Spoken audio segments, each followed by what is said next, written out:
Louer un appartement. Quelles sont les 3 erreurs à éviter? Il y en a pas de Stan et dans cette courte vidéo, je vais aller à l'essentiel et je vais te donner pour moi les 3 erreurs qui me semblent essentielles à éviter quand tu vas louer ton appartement. La première erreur, c'est de ne pas payer un photographe pour faire les photos de ton appartement parce que c'est réellement ce qui va faire toute la différence. En fait, tes photos, on les met sur des annonces. Il y a plusieurs appartements qui sont en location, que ce soit en courte durée d'ailleurs ou en location meublée classique et même en location nue. Et en fait, la seule chose qui de prime abord va pouvoir faire la différence, c'est les photos.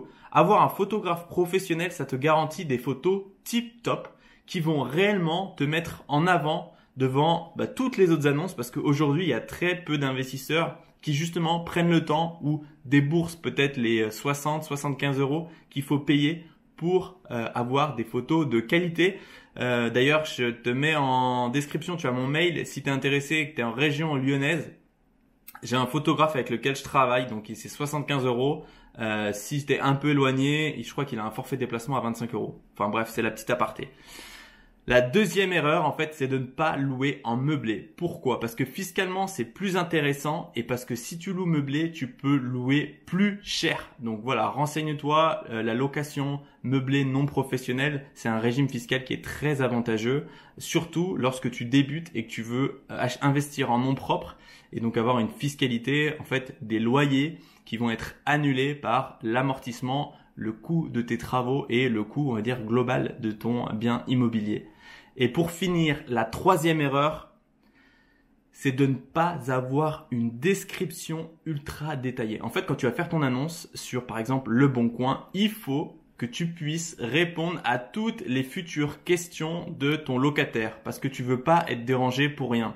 Si jamais la personne, elle cherche à être près de la sortie d'autoroute, si jamais la personne, elle souhaite être près d'un parking, ou si jamais elle souhaite absolument un stationnement, il faut que ce soit tout clairement indiqué dans ton annonce.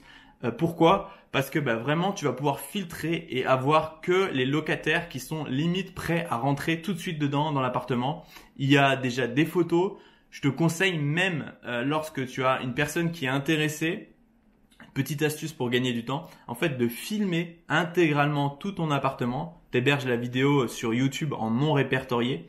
Et donc la première personne qui va te dire voilà, je suis intéressé, est-ce que je pourrais faire une visite? Dans un premier temps, tu vas lui envoyer le lien de la vidéo en lui disant voilà, c'est une visite virtuelle. Et si vous êtes intéressé, envoyez-moi tous vos documents administratifs, donc c'est-à-dire les 2 relevés d'imposition, 3 dernières fiches de paye, photocopie du contrat de travail et photocopie de la pièce d'identité.